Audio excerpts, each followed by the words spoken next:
What's poppin'? Brand new whip, just hopped in. I got options. Hey guys, it's Danielle the Unicorn. I hope all is well. I hope you all had a good holiday, a good Thanksgiving.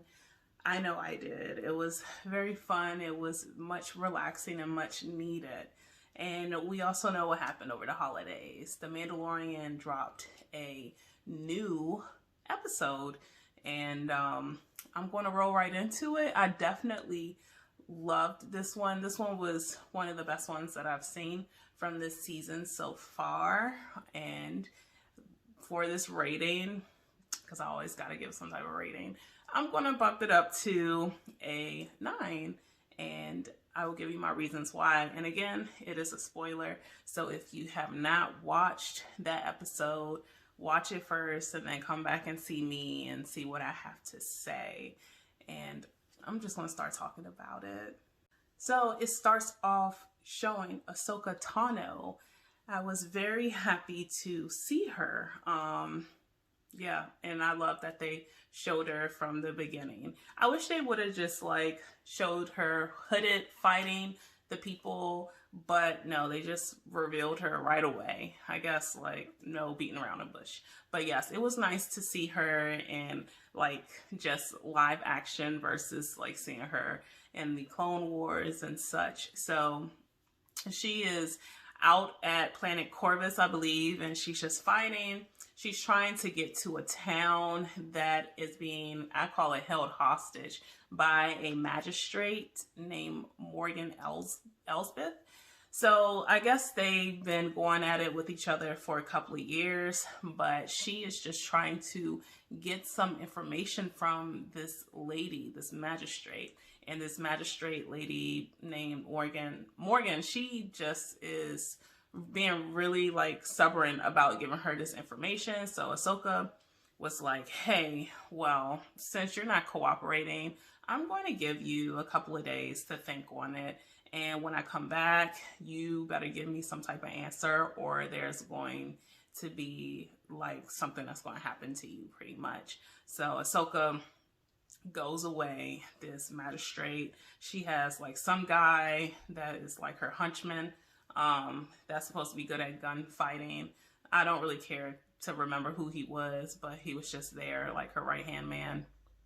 But yes, this magistrate lady, I really don't know much about, but that's the ultimatum that Ahsoka Tano left with her, and Ahsoka left back into the woods.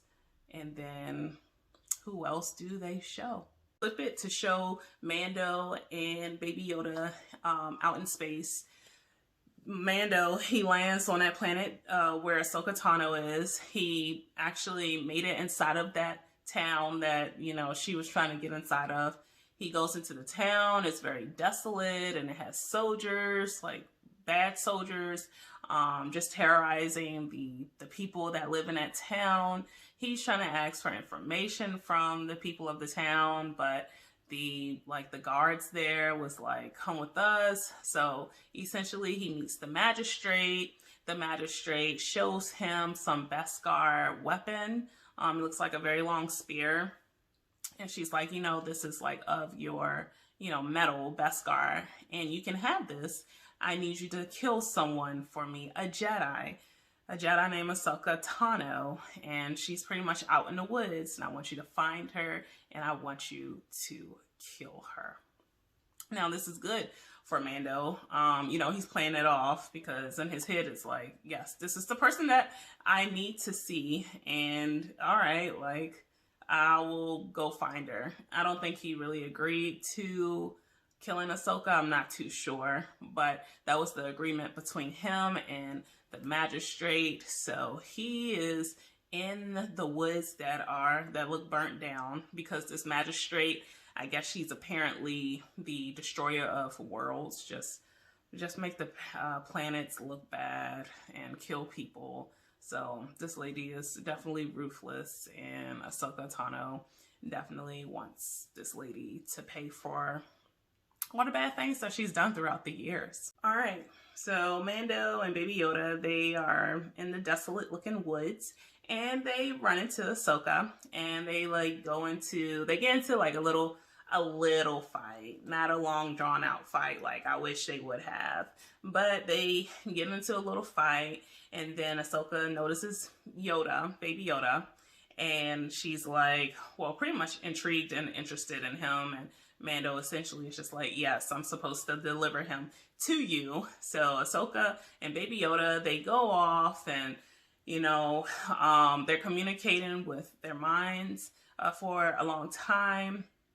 And then Ahsoka is like, this child has a name, and his name is Grogu. His name is Grogu. Okay, I don't know how to accept that name, but I think it is amazing that we finally have a name. We no longer need to call him Baby Yoda. Grogu, that name. I'm trying to pronounce it, but to me, it was emotional for me, at least, just paying really close attention to that scene.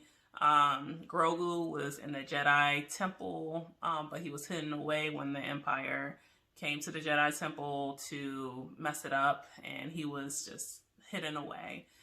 And he is literally a baby, a child. And I got emotional when the Mandalorian was like Grogu, and Grogu like looked up, and you can just like, I don't know, it's just like a certain way that he looked at Mando. Like, he has fear, and he does have fear. He has fear of using his powers. And Ahsoka tried to, do some exercises with him of utilizing his powers. And, he's just not like, it's really sad that he bottled up the Force, those emotions that he was trained during the Jedi Temple. Very traumatizing for a child, I can only imagine. So it's just really hard for him to open up when it comes to him using the Force.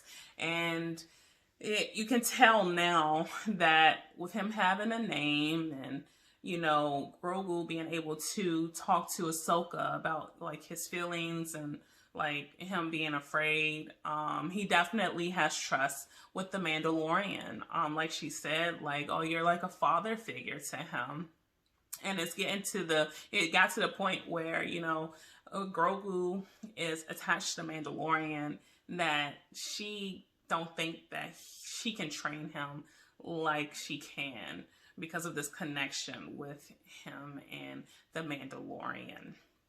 But yes, he finally has a name, and that's so nice to put a name with him. So there's that.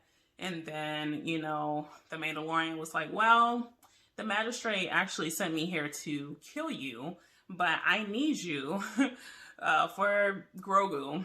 And, they came up with a plan. So they came up with a plan, and then they go back to the terrorized little town. Ahsoka, she jumps on everything, uses the Force, 2 lightsabers. Like, I think they chose the perfect person to play Ahsoka Tano. When I watched her during like the other Star Wars series, like Clone Wars and stuff,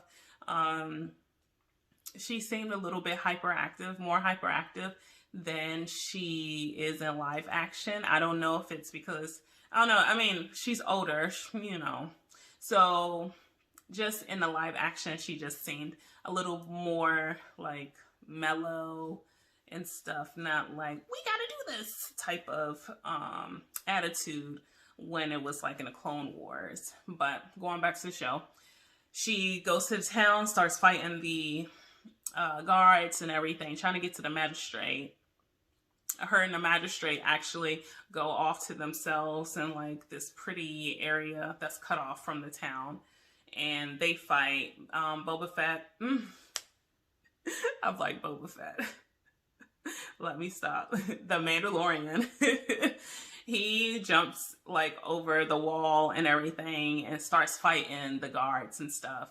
And then him and that gunslinger man, he and him they was just doing like a showdown, like a gun showdown or whatnot. And of course, like the Mando beat him. He shot him first. Like, I don't know. It was just really silly. But in this town, it was like people like strung up in the town, like being held by like electricity things. I don't know. But these people, poor people, they was just being like hung up and being electrocuted every 10 seconds. Like, it was bad.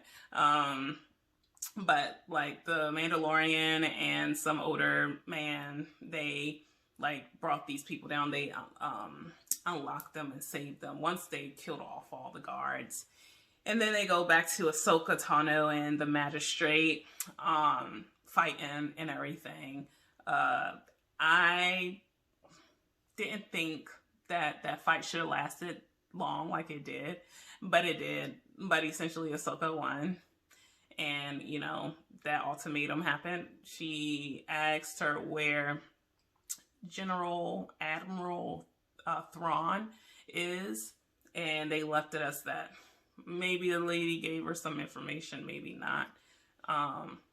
But at the end of the day, they took back that town for the people. So the magistrate and all her minions are defeated, and the town is celebrating, and the Mandalorian and Baby Yoda, Grogu, I forgot he has a name, Grogu, they leave. Ahsoka was like, I can't train him, but I know a place. Go to Planet Tython.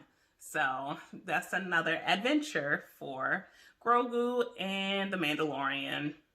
Go to Planet Tython, because there is like Jedi aura, and if he's there and conjure the Jedi force and everything, maybe somebody will come and see him. To me, that's how I got the translation. She's like, there's not that many Jedi around. Maybe someone will show up. So it's chance. It's 50-50. And the Mandalorian Grogu is still going to go to that planet to see if they could get more Jedi to come. So that was the show review. I definitely enjoyed that episode a lot. So it was chapter 13, The Jedi. That was the name of it. But there's some other things that I want to talk about. So Ahsoka Tano was played by Rosario Dawson. Usually Rosario Dawson is a okay actress. She did decent. In here, I thought she looked exactly like the animated version of Ahsoka Tano. I guess there was just like concerns pertaining to Ahsoka's Lekku. Hopefully I'm saying it right. Lekku. Lekku, that it was a lot shorter in the live action versus the Clone Wars and Star Wars Rebels, where her Lekku, like the pointy ends, was a lot bigger. I never had an issue with it, and even when they pointed it out, I still don't have an issue with it. I just figured maybe because it's live action, and like if they made it any bigger, it might get in the way of her doing fighting and stuff like that. But the Lekku in general, I didn't know that it was like extended appendages, that, it has feeling and stuff. I honestly didn't know that about Lekku, but now I do, because they had an issue with it being short in The Mandalorian. And then you have the magistrate that was played by an actress named Diana Lee. I went to investigate what movies she did, and the movies that she done was really not, it didn't stand out, her movies that she's played in. And just by her acting in here, because her acting was not the best. All she kept playing off was like, her facial expressions. But yeah, she's not a good actress, and the movies that she played in wasn't like movie box hits either. So I don't know. I hope you enjoyed this show review. Again, I did enjoy it, and now I can't wait for the next episode because I was a little disappointed that they didn't show Moff Gideon because, again, it's a tracking device on the Mando ship, and I was hoping, like, at the end that, you know, as Mando was walking up to his ship, like, Moff Gideon found him, but they didn't do that. So I was just like, dang it. Now I have to wait for next episode to see what's going to happen. Oh, yeah, it's getting intense. Like, I'm just like freaking out. I hope Moff Gideon shows up in the next episode. But this is my show review. I hope you enjoyed. My subscribers, thank you for taking the time to watch. And my individuals that's new to the channel, welcome. Hit the like button, subscribe. And thank you for taking the time to watch my show review as well. Just stay tuned for my next show review for the next episode of The Mandalorian. But till then, enjoy the rest of your weekend. Stay healthy, stay safe, and I'll see you later. Bye.